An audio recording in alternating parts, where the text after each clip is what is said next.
This is the eHealth Radio Network, your source for health advice on demand. And now your host, Eric Michaels. Thanks for joining us once again here on the eHealth Radio Network. This is your host, Eric Michaels. Today on the program, we're speaking with Mr. Chuck Serrin, the VP Industry of Marketing, Medical Device, and Life Sciences at Propel Software, a product value management solution for innovative product collaboration, development, and customer engagement that drives business growth. And Mr. Serrin, thanks for joining us here today on eHealth Radio. Yeah, thank you for having me on your program. You're more than welcome, and thanks for coming out to be with us here today. So if you would, tell us about Propel Software and your role within the company. Let's kick things off with that today. Okay, that sounds great. So Propel is an innovative cloud solution which has helped over 200 companies to design, source, build, and commercialize products, while also enabling them to really increase their customer lifetime value. So our customers span medical device, high tech, manufacturing, consumer goods, but definitely medical device and regulated industries are really a majority of our business, and we're very highly focused and innovative in this direction. So a little more about Propel. Our product value management solution is built natively on the Salesforce platform, and from there we manage quality, product, and commercialization information. So we really encompass some common acronyms that people know and might be familiar with is QMS, PLM, and PIM.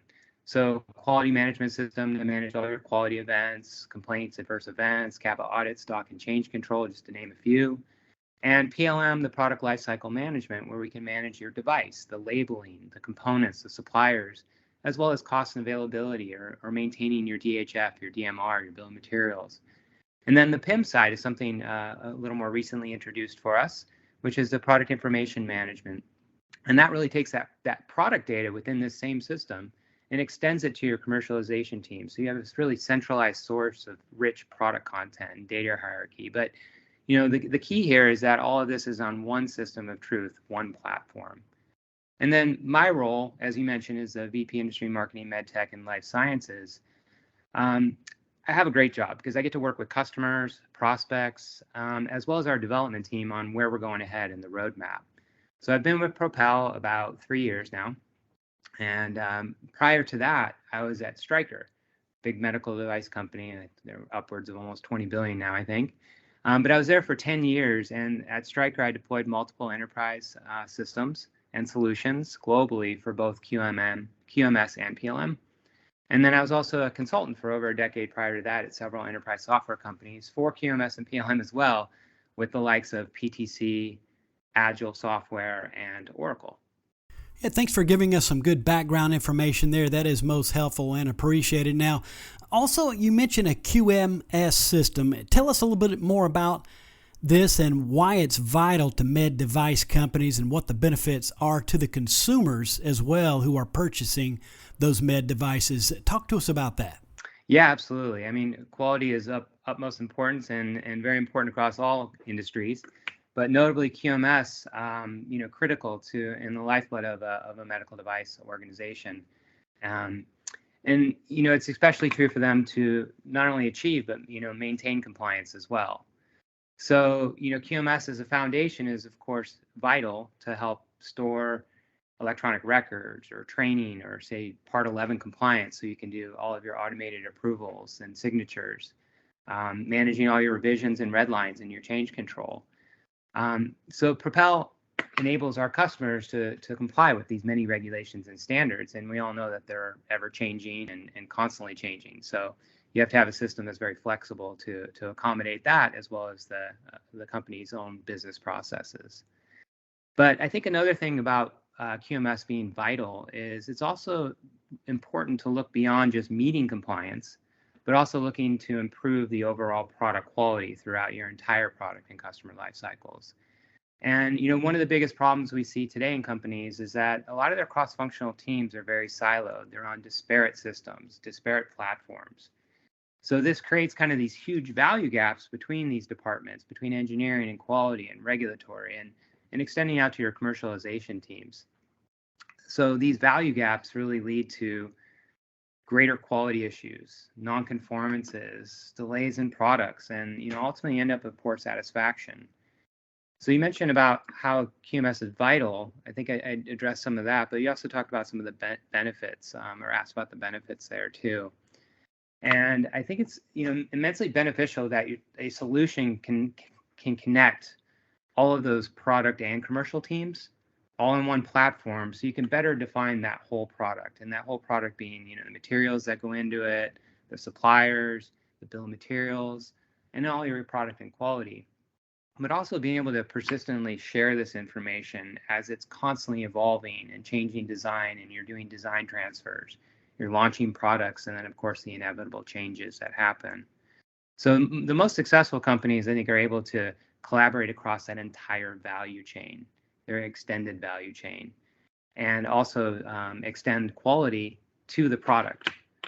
And then the benefits ultimately are really safer and more effective products for your customers and patients, which is what we all want. And those patient outcomes are not only better, but with the right system, you can continually make these improvements in a true closed loop customer focused process. And I think those are, the benefits you want to get, is the benefits to customers and patients in that way. Yeah, thanks for that thorough response, and that is also a big help. Now, if you would, give us a customer example that would help us to understand even further. Yeah, that's a good question, a good lead into that, because we've got so many great customers, and I could probably talk all day about these. It's one thing I love to talk about in working with our customers, as they're constantly just extending their capabilities and footprint. But I guess a couple that come to mind, ASP, Advanced Sterilization Products. They make capital equipment for big sterilization devices. They're a good example that comes to mind because they streamlined a lot of their systems and processes and moved on to one platform. So they were a divestiture of Johnson & Johnson, and it was important for them to change tech stacks really quickly, being a divestiture. So ultimately, they moved to one common platform, and it was on Salesforce for their CRM, and then, of course, Propel's on the Salesforce stack for their PLM and QMS. And then later on, they added ERP integration as well. And what was a couple interesting points to that is they had 6 different quality solutions. You can imagine trying to work on all these different disparate systems across your entire organization. And they were able to hone that down and optimize down to one, which was Propel, in this case, quality management system. Plus, they had the added value of PLM. And within that, there were, we talked about many processes that were optimized or streamlined. And one of those was case to complaint. So they had customer service bringing in these cases or issues and documenting them. And then they'd have to swivel chair. A lot of the customers do this. They swivel chair. They decide if it's worthy of a complaint, if it needs to, escalate to a complaint, type in all that information. So you're prone to errors, delays, and of course, missed deadlines. So this was a process that was fully automated. The case automatically propagates to the complaint, and they're linked. So you've got, people in field service that know what is the problem component. Is this in need of going to escalation of a complaint? So they completely automated that, where they go investigate the complaint. They can do reportability determination over a dozen countries in Propel. And then if they reach a certain point, they have to log an adverse event. They can, click a button and push their MedWatch form, 3500A form, to the FDA's ESG gateway. So fully automated in that regard. And I guess one more thing about the customer, since you asked some examples, they also integrated the ERP. So they can take non-conformances that happen and very quickly react to them by triggering stop ships or dispositions against that select batches of that product, make the fixes in a CAPA ECO process, and have a true full enterprise closed loop. I think it's worth mentioning maybe a couple other customers, just to give kind of a cross-section of some of the other types of medical device and life sciences customers that we have. Fractal is a good example, where they do prevention of type 2 diabetes by remodeling the lining of the duodenum. And this is they're an interesting, really innovative company in what they're doing to help prevent, symptoms rather than treating them after the fact. So it's a great company. And one of the things they did is they were able to reduce their overdue training compliance by 84%. Another key thing they're doing is a lot of supplier qualification and management through evaluations and reevaluations, and making sure that they're constantly, checking on their suppliers. Another thing I see in a lot of the customers, actually more recently too, is a lot of software. Obviously, we all know software is growing in a device more and more, and then we've got software as a medical device. So we've got some companies like Rapid AI doing artificial intelligence for, disease diagnosis and treatment of stroke and pulmonary issues. Customers like Livongo, now part of Teladoc, where they're doing remote patient monitoring for diabetes and blood pressure. And this was interesting because they needed to have a solution that can handle both medical device development and virtual healthcare. So Propel's very extensible platform and configurability really enabled them to do that quickly and easily. And I guess it's worth mentioning, Dialyte is another customer of ours doing portable hemodialysis devices.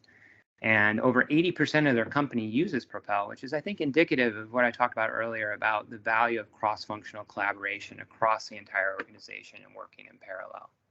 I could probably keep naming a bunch more customers, but I think in interest of time, maybe I'll stop there for a minute.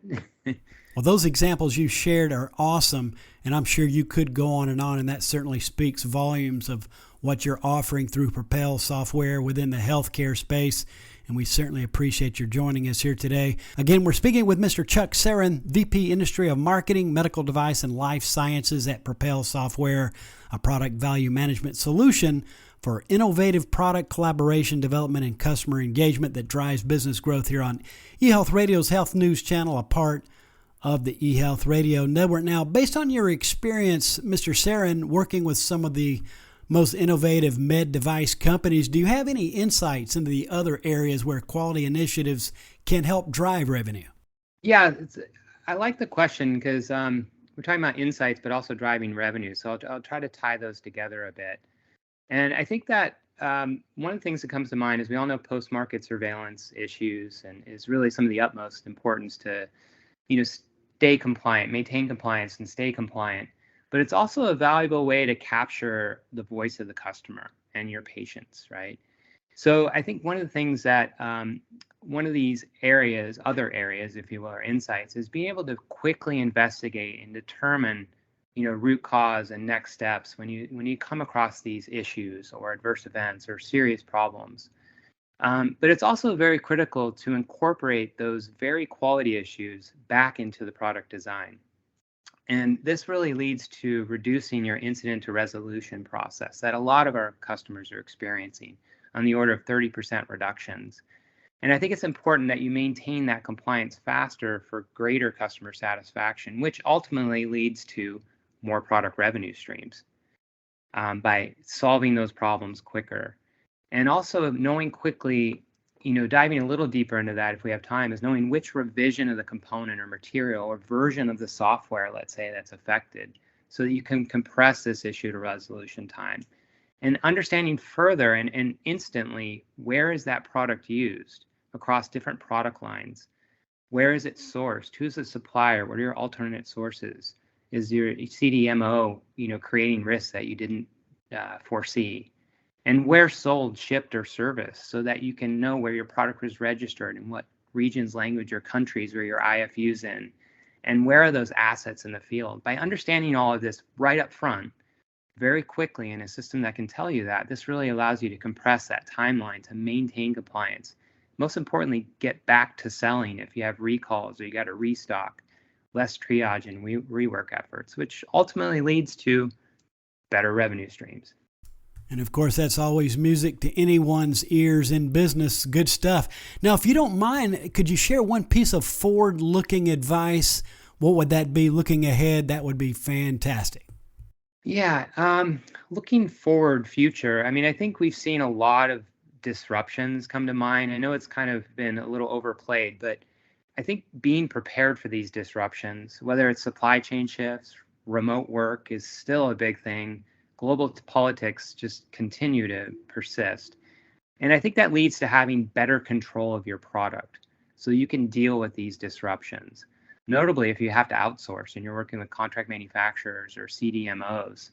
So you need to have control of your product, better understand your product, what's in that bill of materials that they're providing if you're completely outsourcing it, or which components are critical and high risk so you can be better prepared. Having second sources or alternates. so that you can understand all levels of your bill of materials or your device or your software. And then understanding the risks, availability, and costs associated.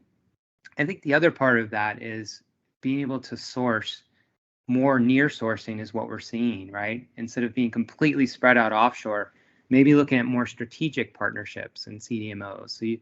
And within that, being able to share the right product information with them so that you can understand your product, you know which pieces to share, which ones to outsource. And you can even go as far as, the capability to have a supplier portal so that they can log in and see just what they're supposed to see, so they can help you collaborate on that design early. If you've outsourced some of your design elements, you want to work on the DMR, DHF, you want to work on these documents, the designs together, and lead to better enhancement and improvements. I also might add kind of a little bit of a summary on discussion today too, if you don't mind, when we talk about forward-looking advice, is putting the customer at the front and center of your product lifecycle, I think, is also important. Whether it's early in concept to development or late to commercialization and post-market, but grabbing that voice of the customer, building the right product into the market faster, and then capturing and improving these customer cycles. So that leads to, as we talked about earlier, a little bit better add-on revenue ops, greater customer lifetime value. And we're also seeing these customers add more services and options. So whether it's accessories or they're adding HCP or professional guidance as a supplement to that device or that offering, or maybe it's the center of their software as a medical device. We're also seeing our customers able to add indications faster and quicker, and leverage those capabilities, extending to new global markets quicker. And a lot of this is really further enabled by having that one source of truth, that one common platform for all your product, quality, and your customer experiences. Again, Mr. Serrin, we thank you for your time and for joining us on behalf of Propel Software and for what you're doing in this space. If you would, tell us where our listeners could get further information on Propel Software and also how they could connect with you as needed. Where's the best place to do so?